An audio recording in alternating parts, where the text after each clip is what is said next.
everyone, this is Jackie Williams, and in this video I want to share with you a new way to color in your images that you maybe haven't seen before, but it's quite fun. And I'm going to be using the Fresh Cut Flowers stamp set, and I will be using the coordinating dies, and I apologize I couldn't figure out how they went back together, but there are quite a few dies in this set that of course go around your images, and then some standalone dies, and I particularly like this border die. So we will be using this die in particular for this technique.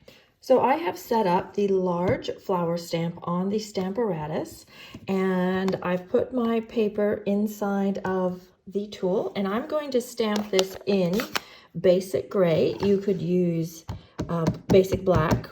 You could use another color if you preferred.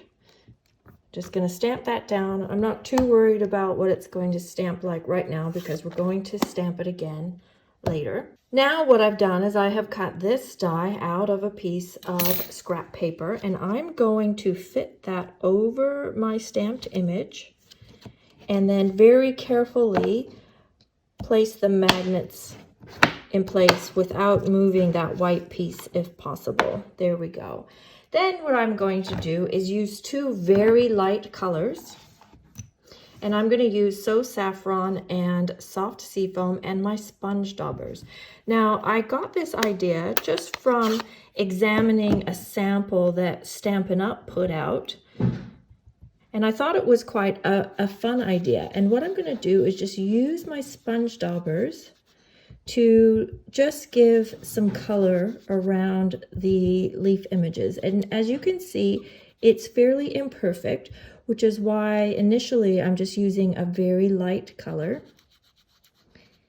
And then the die mask here gives me an edge to give those leaves a little bit of shape around the outline of the image.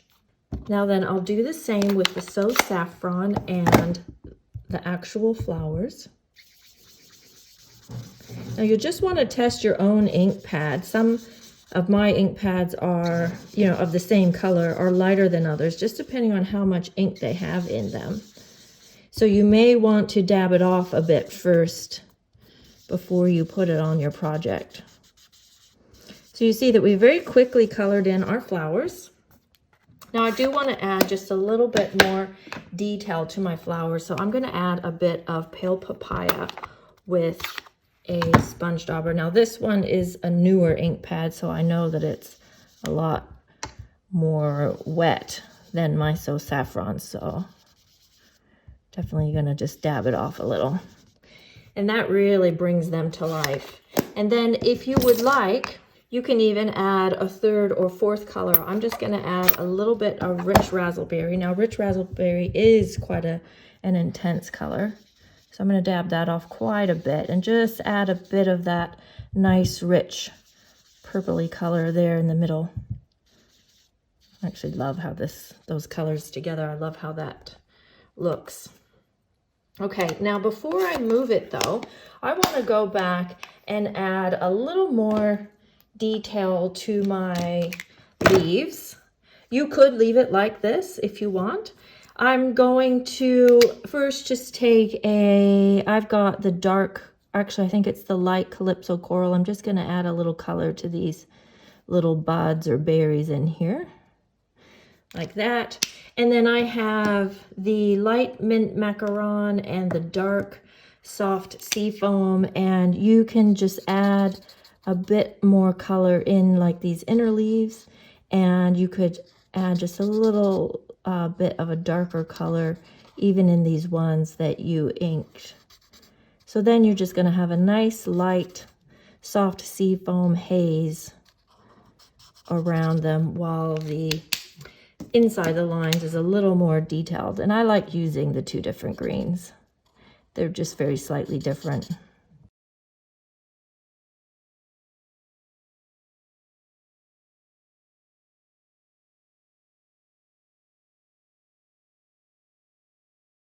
Okay, then once those are all colored in nicely, one of the advantages of using a Stamparatus is now I'm going to ink up my image one more time And just take note of what that looks like now. And then I'm just going to stamp it again and really crisp up those lines. And wow, that just looks so much better. Then at this point, I would want to add the pearlized enamel effects to my image. And actually, I would probably normally do this very last on my project, but it does take some hours or at least an hour to dry. So I'm going to do it now and then pull in one that I've done previously that's already dry. Very nice. So here's one that I prepared earlier that's all dry and ready to go. And now I'm going to set that aside and let's prepare our card base. So I've got a card base of gray granite. And just in case you're interested, this is 5.5 inches by, this is 8 1/4. And then I have cut this to 5.5 by 2 7/8. And before I put this on, I've embossed that with the brick folder.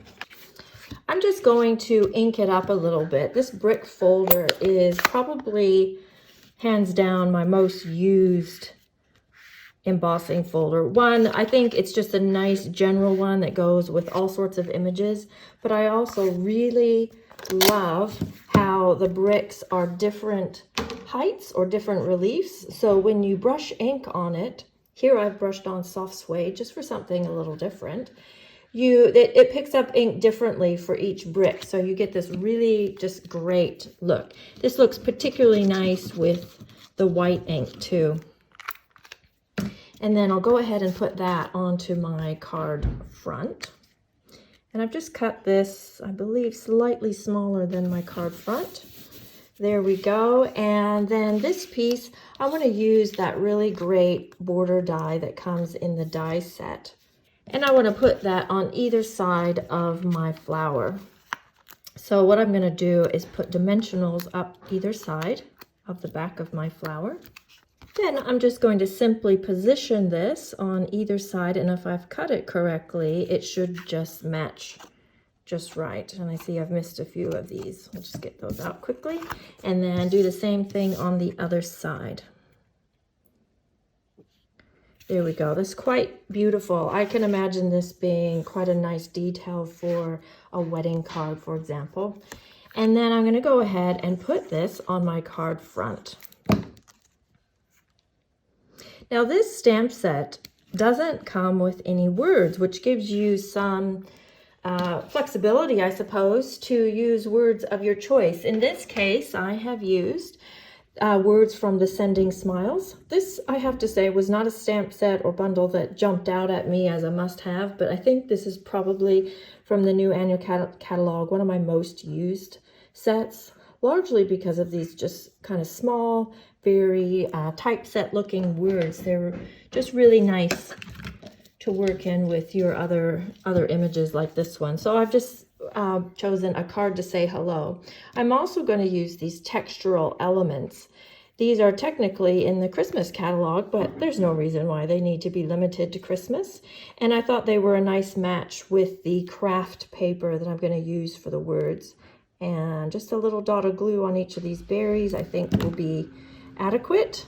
And then you can just place that, I think I like it about like that, where you think it looks good on your flower arrangement. Now before I put this on, I'm going to offset it like this. You could center it if you prefer.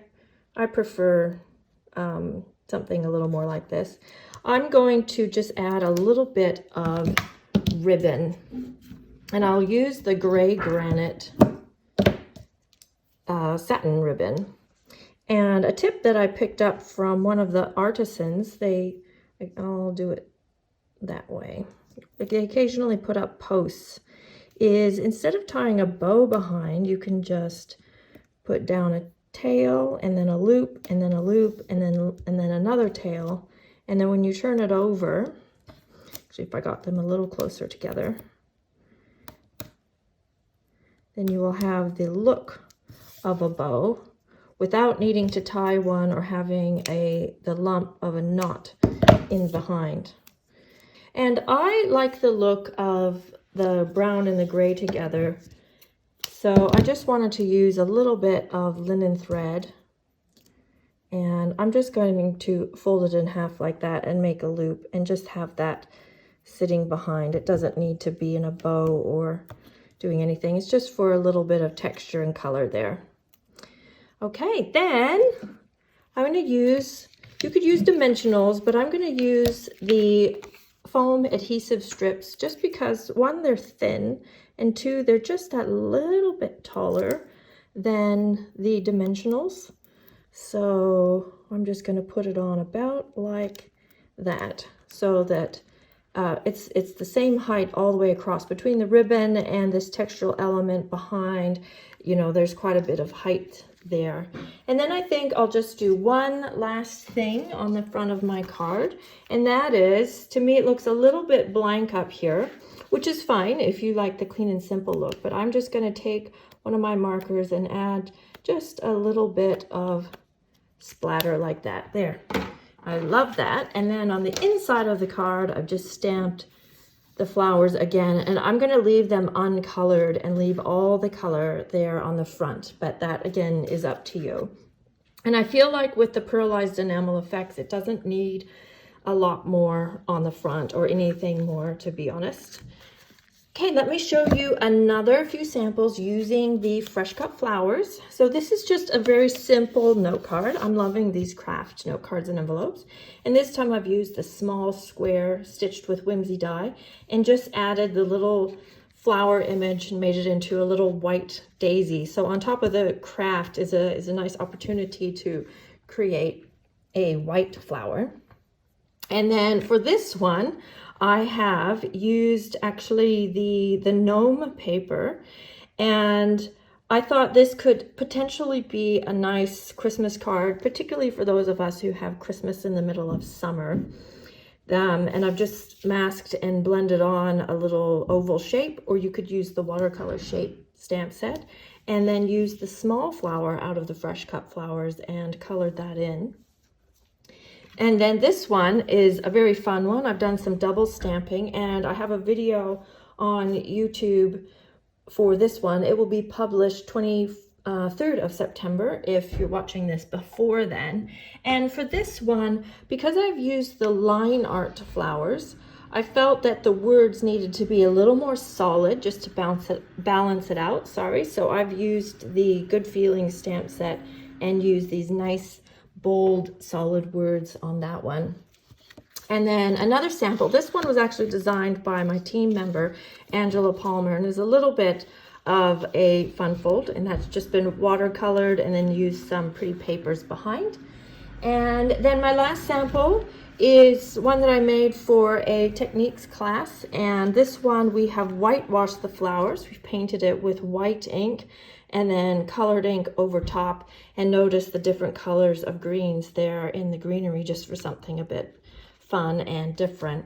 So those are the samples I wanted to share with you today, and I hope you learned a new, quick, easy way to color in your images and have enjoyed some inspiration with the Fresh Cut Flowers bundle. Thanks so much for joining me. Please subscribe to my channel and share this video. And of course, I always love it when you leave me a comment. And I'll see you next video. This is Jackie. Bye-bye.